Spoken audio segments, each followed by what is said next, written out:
Bonjour à tous. Du coup, c'est bon.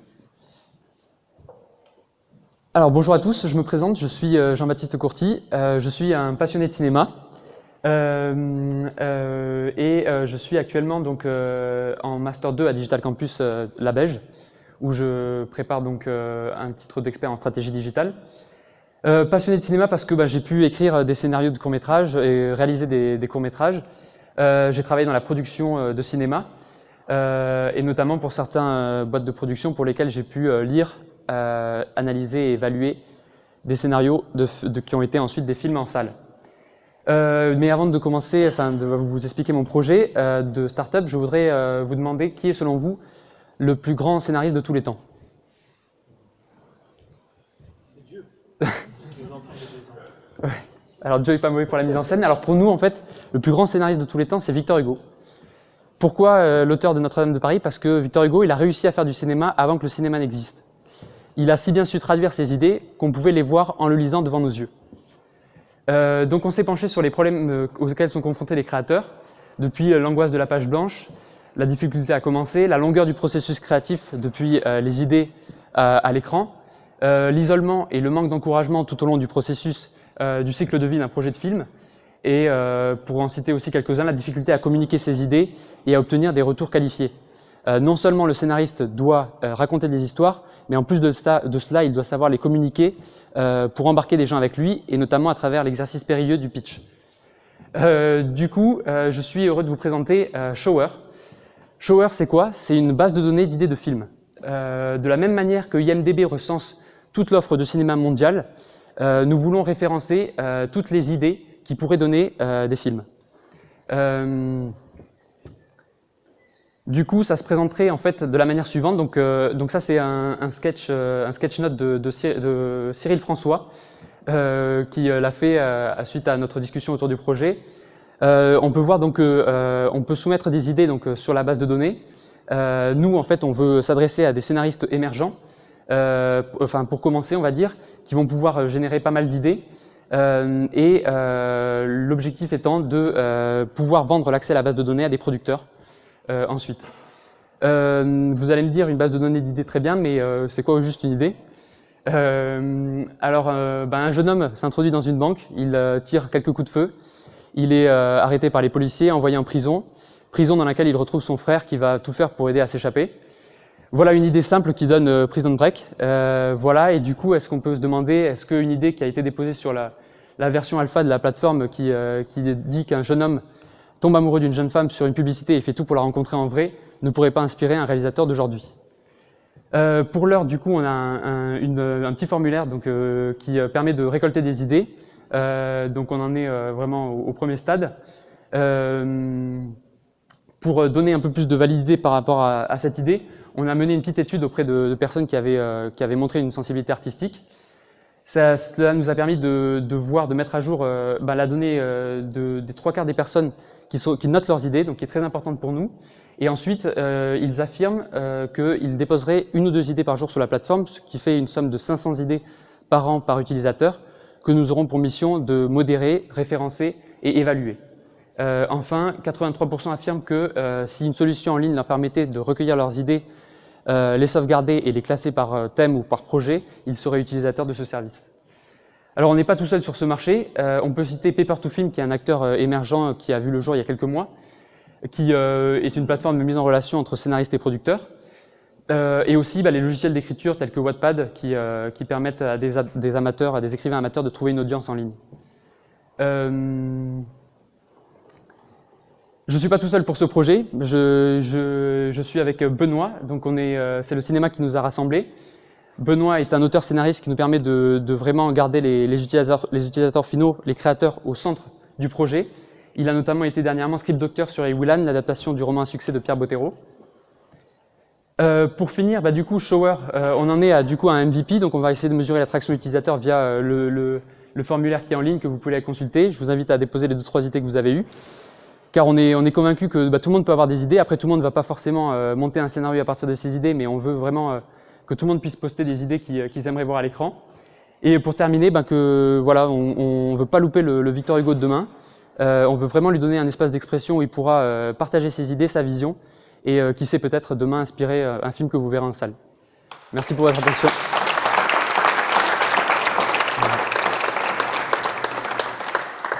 Je suis fan de Botero, donc j'espère qu'il y aura des films qui vont sortir sur la que Milan et Ouais. tout le monde. C'est génial pour la création. Super, merci pour ce pitch. Plaisir. Belle idée. Moi, j'ai une question par rapport à votre business model. Mm. Comment vous comptez gagner de l'argent? Oui, alors du coup, on veut vendre l'accès à la base de données aux producteurs, donc via abonnement, voilà. Et ensuite, on aurait une solution en fait d'accompagnement des scénaristes émergents, ceux qui ont vraiment envie de tenter l'aventure d'être scénariste. Et du coup, là, on leur offre des activités de coaching pour mener à bien leur projet de A à Z en espérant aboutir à un scénario au final. D'accord. Et donc, par rapport à votre base de données, vous allez avoir énormément de contenu. Ouais. Comment vous allez justement réussir à évaluer Waouh. Alors là, du coup, on aimerait bien faire quelque chose, jouer avec le chaud, le froid de la douche. Du coup, pour déjà offrir déjà, dans un premier temps, on s'est vraiment rapproché des scénaristes et ce dont ils ont besoin, c'est de savoir s'ils peuvent déjà investir du temps sur une idée. Donc c'est déjà pas mal d'avoir déjà un premier retour et du coup, nous, c'est de leur donner des encouragements dès le premier stade. Dans l'idéal, on aimerait bien s'associer avec des partenaires clés qui seraient des membres de l'industrie cinématographique parce que un storyboarder, il va plus avoir une idée du rythme d'une scène, il va pouvoir donner, même un musicien peut donner des idées sur la composition d'une scène. Enfin, ça peut être vraiment, on le voit vraiment comme quelque chose qui peut, comme le cinéma est une forme d'art très collaborative, voilà, on le voit vraiment en ayant des acteurs vraiment impliqués dès le stade de la conception. Voilà, c'est dans cette logique-là. C'est ça. Salut, du coup, si j'ai bien compris, donc c'est des scénaristes qui mettent sur une plateforme des idées qui sont identifiées par les producteurs, celles qui sont pertinentes derrière. Ouais, alors il y aurait les producteurs qui auraient accès à la base de données. Après, l'évaluation, elle serait par des membres de l'industrie. On aurait idéalement le but serait de mettre une petite vignette à la Twitter qui permette de savoir que quelqu'un est de l'industrie du cinéma et donc que son avis sera pondéré en fonction de cela. Donc le rating des idées est ouais. collaboratif. Ouais. Du coup, c'était une question. C'est ça, Comment oui. tu fais pour dissocier une bonne et une mauvaise idée? Du coup, c'est un Ouais. modèle. Ouais. Très bien. Du coup, moi je m'interroge sur deux choses. La première, c'est la profondeur du problème. Est-ce que c'est vraiment compliqué pour cette industrie de générer des idées? Où est-ce qu'il est le problème de cette industrie? Qu'est-ce qui fait que cette industrie elle fait pas x2? Est-ce que c'est ici ou est-ce que c'est ailleurs? Le deuxième sujet, c'est du coup, ça permet, je pense, d'avoir un élément de réponse par rapport à cette première question. C'est les acteurs que tu as considérés comme des concurrents. C'est quoi leur performance aujourd'hui? Et dans l'hypothèse où ils ont de bonnes performances, comment toi tu te différencies? D'accord. Ouais, alors. La profondeur du problème, ouais. Les concurrents qui sont et comment ils performent et comment tu te différencies. Ouais. Alors alors je sais pas si je vais botter en touche, mais sur la profondeur du problème, je dirais qu'on s'est vraiment rapproché de la cible des scénaristes. Et du coup, le but c'était plus de leur offrir. Parfois on va avoir un frein parce qu'un projet va prendre beaucoup de temps, ou ça va être on va pas forcément avoir de retour sur une idée, les producteurs sont des gens assez occupés. Donc du coup, on voulait leur offrir un espace d'expression où si on considère qu'une idée peut générer pas mal de retours positifs, elle va attirer l'attention d'un producteur et c'est un peu renverser le pouvoir de négociation des scénaristes d'une certaine manière, on va dire. Voilà. Du coup, voilà pour la profondeur du problème. Après, bien sûr, il y a un marché qui est quand même, c'est vrai, saturé au niveau de l'offre de produits de films finaux, on va dire, sachant que le web permet un renouvellement, c'est un peu la nouvelle vague du numérique, comme il y a des émissions de cinéastes en ce moment qui le disent. Donc avec les nouveaux formats web, tout ça, on peut espérer que l'offre soit démultipliée. Excusez-moi. Voilà. Et du coup, pour la deuxième question, du coup, tu m'as dit, c'était... Ouais, alors pour la concurrence, du coup, je vais revenir à la slide. Alors la différenciation, du coup, alors Paper to Film, qui est un acteur émergent, il se positionne vraiment, il atteste aussi qu'il y a vraiment un marché, de mettre en relation des producteurs et des scénaristes. Après, nous, on est vraiment parti sur un petit format. où on peut récolter les idées des gens en mobilité. Donc l'inspiration, ça va, ça vient. Nous, on veut être présent, peut-être pas sous la douche, mais presque, donc prêt à saisir les idées, les bonnes idées quand elles arrivent. Et du coup, on serait plus sur quelque chose à la Twitter. Voilà, après, vraiment dans une communauté de passionnés de cinéma et de personnes qui entreprennent dans ce milieu-là. Donc un petit format par opposition à Paper to Film où on est plus sur les normes de l'industrie, attendu, synopsis, traitement, scénario.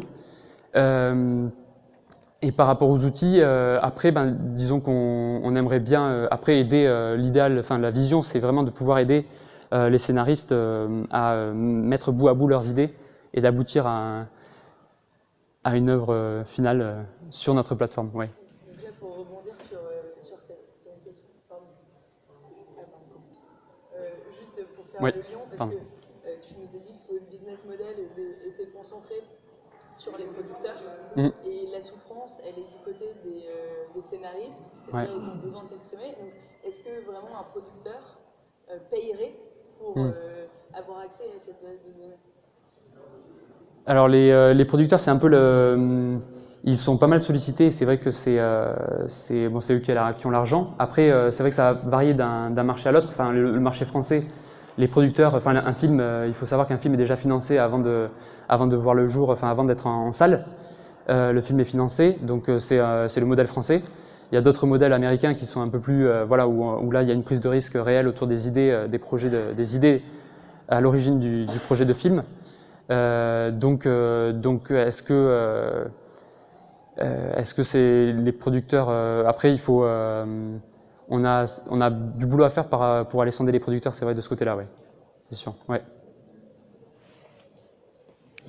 Je voulais vous poser une question, parce que je suis très curieux de savoir comment vous envisagez de gérer le problème de la propriété intellectuelle.